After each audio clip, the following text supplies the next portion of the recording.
Vraiment,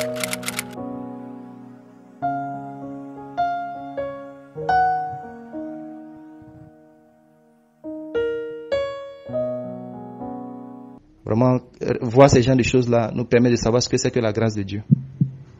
C'est vraiment, vraiment, vraiment édifiant ce qu'on a vu là.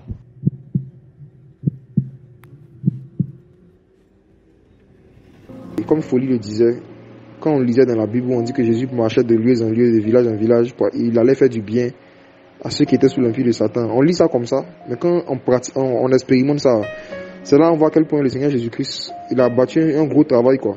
Et il partait vers les pauvres, justement. Il passait du temps avec eux, il multipliait du pain, il leur donnait, il les encourageait. Il partait vraiment dans des endroits les plus précaires d'Israël, en fait. Simplement pour aller partager l'amour du Père, partager le royaume des cieux avec les gens. Et c'est des expériences vraiment que je vous souhaite à vous tous de vivre, quoi. Ça bouleverse, ça change ta mentalité. Ça fait que tu vois que les problèmes que tu as, ce ne sont pas des problèmes, en fait, ce sont des caprices, tu vois. Tu vois que les besoins que tu as, parfois c'est pas des besoins, ce sont des caprices, dans le sens où toi au moins tu as un toit où dormir, tu as un coin où quand tu dors, s'il pleut, la pluie va pas te mouiller, et tous ces gens ils dorment à la belle étoile, hein. Plus de 1000 personnes qui dorment comme ça dans les débris, dans les maisons cassées, et si jamais il pleut là pendant la nuit, ils sont foutus. Il n'y a aucun endroit où s'abriter, ils ont enlevé toutes les tôles, ils ont enlevé les briques, ils ont cassé tout. Mais quand tu vas au contact de ces gens, tu vois la réalité, tu vois ta manière de dire merci même au Seigneur va changer, quoi. Tu vois que le Seigneur vraiment nous a gâtés, quoi. Donc on n'a pas le droit de nous plaindre de ce qu'on a, même du peu qu'on a déjà, ou bien de faire certaines prières même.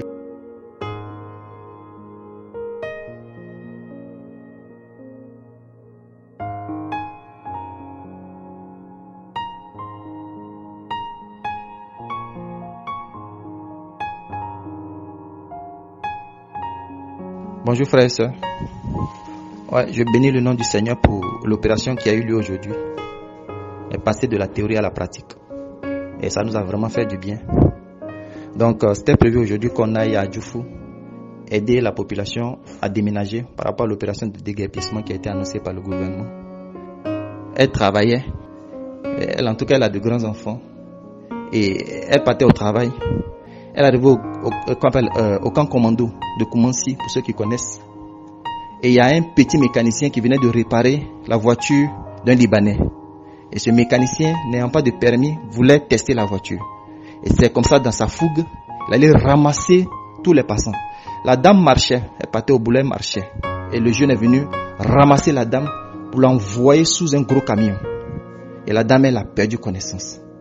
Et ses 2 pieds ont été vraiment touchés. Ils l'ont envoyé au CHU de Treichville. Ils ont fait une première opération qui n'a pas marché. Ils ont fait une autre opération où ils ont mis du ciment dans ses pieds pour pouvoir ressouder les os qui étaient, disons, broyés ou brisés. Mais ça n'a pas marché. Elle est perclue des 2 pieds. Elle ne peut pas marcher. Et dans cette situation, le propriétaire de maison lui demande de sortir parce qu'il doit enlever sa toiture. Donc ce sont les riverains qui sont venus plaider pour elle. Et donc ça fait que le propriétaire a reculé un peu. Mais toujours est-il qu'elle est sur le qui-vive parce que quand on est arrivé, toutes leurs affaires étaient déjà dehors. Donc les riverains, les jeunes, essaient de plaider pour elle. Et ce sont ces jeunes-là qui se cotisent pour lui envoyer de l'argent, 15 000, autant qu'elle peut. Elle prend pour se gérer. Et là, par rapport à la situation, elle est obligée de se rabattre sur un traduit praticien. Et c'est lui qui a commencé à l'amasser. Et le monsieur lui a dit que si il essaie de faire l'opération de massage pendant quelque temps, que ça ne marche pas, c'est qu'on doit lui amputer les 2 pieds. Oh, donc vraiment c'est pas facile. Elle a sa sœur qui s'occupe d'elle avec un de ses frères qui est à ses côtés. Ses enfants sont là. Mais c'est la galère parce que quand l'accident a eu lieu, son mari est parti. Celui avec qui elle vivait, je ne sais pas si c'est son mari, son concubin. Il est parti, il lui a dit il s'en va au village. Donc elle a été abandonnée par son mari dans cet état-là. Et c'est dans cet état-là qu'on veut casser sa maison. Et on était avec elle. Les gens d'Ivoire TV voulaient faire une interview avec elle. Mais elle avait du mal à s'exprimer devant la caméra.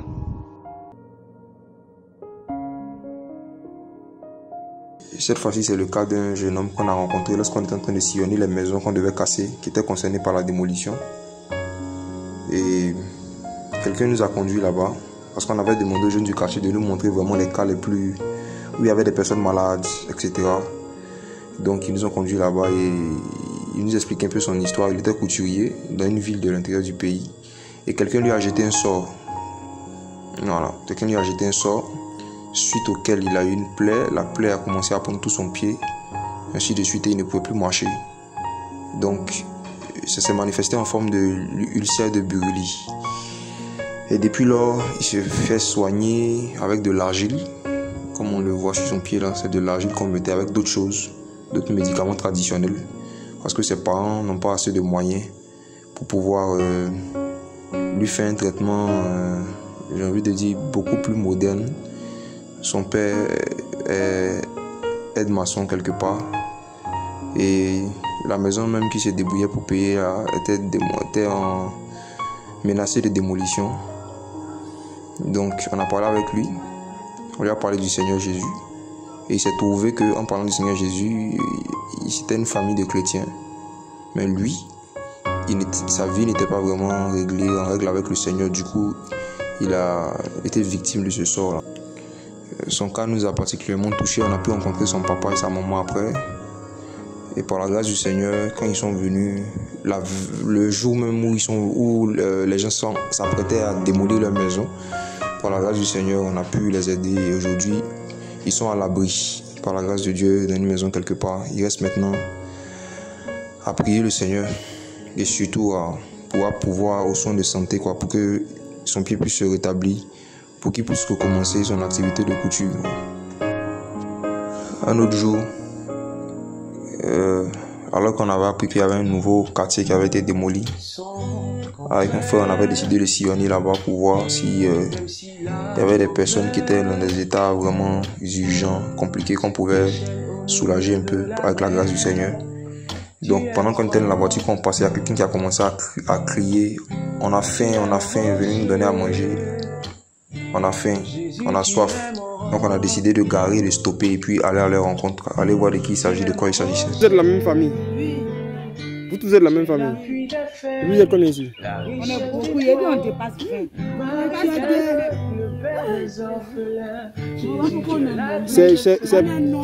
C'est maman, les enfants, les soeurs et puis les cousins.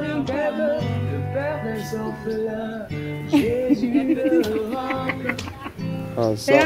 C'est moi.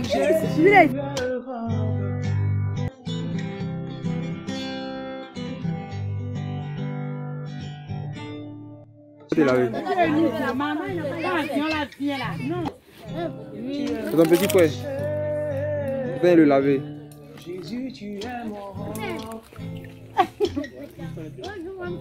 tu es mon rocher.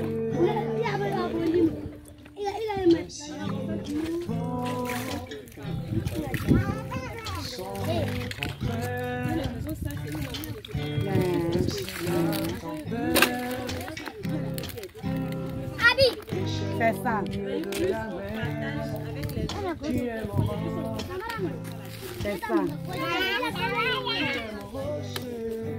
Souvent ça s'est passé comme cela. Ils sont venus aujourd'hui, ils ont essayé de casser.